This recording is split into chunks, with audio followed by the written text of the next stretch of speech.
Bismillahirrahmanirrahim. Dear students, this is class 11th and we are still reading lesson number 7, The Adventure, written by Jayant Narkar. Now, para number 3. To his relief, the town hall was there and it did house the library. He entered the reading room and asked for a list of history books, including his own. उसकी राहत के लिए जो town hall था वो वही था और इसमें लाइब्रेरी भी शामिल थी। वो वहाँ अंदर गया लाइब्रेरी के कमरे में और उसने हिस्ट्री की बहुत सारी किताबें वहाँ पे मांगी। His 5 volumes duly arrived on his table. He started from the beginning, volume 1 to the history up to the period of Ashoka, volume 2 up to the Samandar Gupta, volume 3 up to the Mahmud Ghori, and volume 4 up to the death of Aurangzeb. Up to his period, history was as he knew it. The change evidently had occurred in the last volume. तो उसके जो 5 volume table पे जो पेश किए गए उसने शुरुआत की वॉल्यूम 1 से, जहाँ से अशोका का पीरियड शुरू होता था। तो वॉल्यूम 2 में समंदर गुप्त, तो वॉल्यूम 3 में महमूद गोरी और वॉल्यूम 4 में औरंगजेब की मौत तक का किस्सा दर्ज था। जो वो इंट्रोवर मोरिक एडवेंचर वाला खुद जानता था। The change evidently had occurred in the last volume. तो इसके बाद जो कुछ होता है वो लास्ट वॉल्यूम में होता है।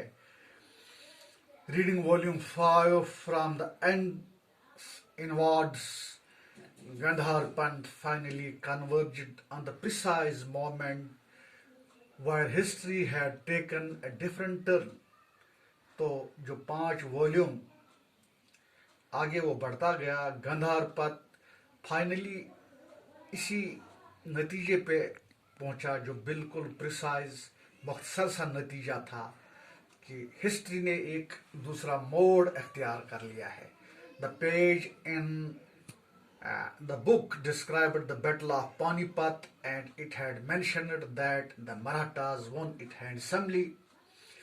Abdali was routed and he was chased back to Kabul by the triumphant Maratha army led by Sadeshwar Babu and his nephew, the young Vishwarao. तो जो इसने that page in the book, reading the volume 5, 5वां volume पढ़कर उससे पता चला कि गंधार पथ फाइनली किसी एक नतीजे पे पहुंचा। तो इस पेज पे इस बुक में पानीपत की लड़ाई डिस्क्राइब की गई थी जो अहमद शाह अब्दाली और मराठाओं के दरमियान लड़ी गई। ये पहली पानीपत की लड़ाई थी जिसमें मराठों की जीत होती है और अब्दाली वापस काबुल भाग जाता है और फतेहमंद आर्मी जो मराठों की होती है, जंग की क़यादत सिद्धेश्वर राव बाहू करता है और उसका भतीजा नेफ्यू विश्वराव, तो वो उसका पीछा करते हैं।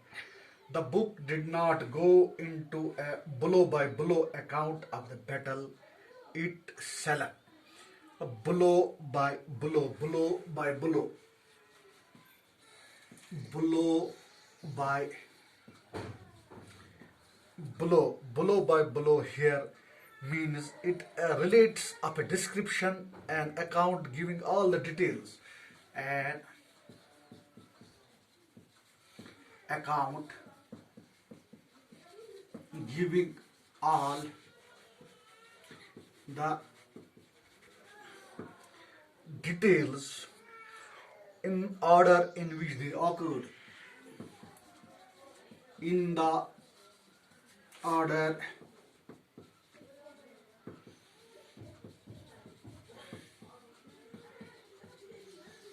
so this is the meaning of blow by blow. Blow by blow The book did not go into a blow by blow account of the battle itself. इस किताब में वो तमाम हालात जो कि ब्लो बाय ब्लो डिटेल दिए हुए थे वो बिल्कुल नहीं होते हैं. It elaborated in detail its consequences for the power struggle in India. ये वजाहत देता है ताकत की तकसीम का हिंदुस्तान में. गंधार पत read through the account evidently. Grant पत ये हिस्ट्री के इन वॉल्यूम्स को बहुत ही दिलचस्पी के साथ avidly AVIDLY avidly means with great interest and enthusiasm. जो बहुत ही दिलचस्पी और जोश और वलवले के साथ कोई काम किया जाए तो यहाँ पे बहुत ही दिलचस्पी के साथ ये दर्ज होता है. The style of writing was unmistakably his. तो लिखने का अंदाज उसका गलती से अपना ही था. Yet he was reading the account for the first time. तो इस वक्त वो ये अकाउंट पहली बार पढ़ रहा था. The victory in the battle was not great moral booster. इस लड़ाई में जो मराठों की फतह होती है वो ज़्यादा मोरल बूस्टर की नहीं होती है क्योंकि इस लड़ाई में पहली बार मराठों की जीत होती है. फिर अहमद शाह अब्दाली जो दुरानी खानदान से काबुल से आया हुआ होता है वो बार बार अटैक करता है हिंदुस्तान पे और उसकी जड़ें हिला देता है उस वक्त की. तो ये मोरल बूस्टर कोई खास नहीं था to the Marathas but it also established their supremacy in the northern India. The victory in the battle was not only. ये लड़ाई जिसमें पहली लड़ाई मराठों की जीत होती है और अहमद शाह अब्दाली को रूटेड आउट किया जाता है और उसे काबुल वापस भगा दिया जाता है. इस लड़ाई का असर हिंदुस्तान पे बहुत ज़्यादा पड़ता है. The East India company which had been watching these developments from the sidelines got the message and temporarily shelved its expansionist program. जो ईस्ट इंडिया कंपनी थी जो धीरे धीरे अपने जड़ों को मजबूत कर रही थी और अपने तौसीफ पसंद अजाइम से थोड़ी बहुत यहाँ पे रुक जाती है क्योंकि उसे डर लग जाता है कि मराठों की ताकत बढ़ गई कहीं वो उनको भी रूट आउट न करें. For the Peshwas, the immediate result was an increase in the influence of बाबू साहब एंड विश्वराव. तो पेशवाज के लिए जो ये लड़ाई का रिजल्ट था ये बाबू साहब और विश्वराव के सियासी अजाइम में उनके असर रसूख में एक बहुत बड़ा इजाफा था. Who eventually succeeded his father in 1780 AD. तो जो अपने बाप की जगह पे जानशीन बन जाता है 1780 एडी में after death of AD means after death of Jesus Christ. The trouble maker Dada Sahab was relegated. जो ट्रबल मेकर दादा साहब था उसको RELEGATED relegated means to give some lower rank.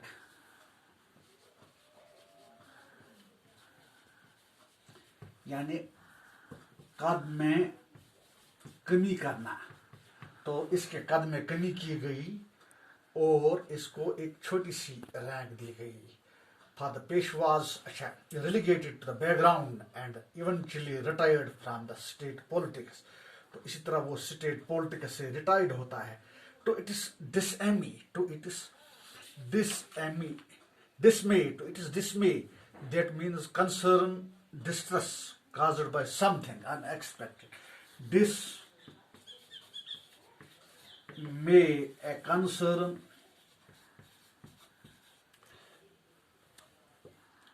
or distress caused by something unexpected, यानी कि डिसमे का मतलब है कोई concern, कोई शॉक जो किसी अनएक्सपेक्टेड हालात से आदमी को लग जाता है, यानी कि दचका लग जाना।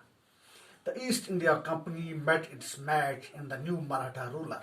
तो ईस्ट इंडिया कंपनी को अपना वो जोड़ा नए मराठा हुक्मरान में मिल गया जिसका नाम विश्वराव था। He and his brother Madhurao combined political acumen with valor and systematically expanded their influence all over India.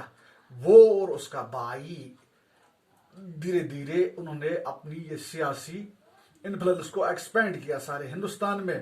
The company was reduced to the pockets of influence near Bombay. तो combined political acumen, political acumen means acumen, ACUMEN. Acumen means the ability to make good judgments. The ABLI, ability to make good judgments, यानी कि सियासत में बर वक्त अच्छे फैसले लेना, उसको कहते हैं political acumen. And with valor, valor means great courage, valor, VALOUR, great courage. तो and systematically expanded their influence over India. The company was reduced to pockets of influence near Bombay. जो ईस्ट इंडिया कंपनी थी वो बम्बई में उसका रसूख सिर्फ चंद जेबों तक रह गया।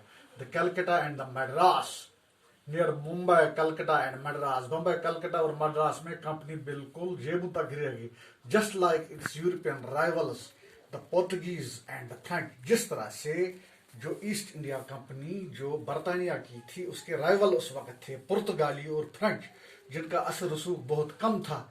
इसी तरह ईस्ट इंडिया का कंपनी का असर रसूख भी मराठों की फतह से और उनके सियासी असर रसूख के बढ़ने से बहुत कम हो गया।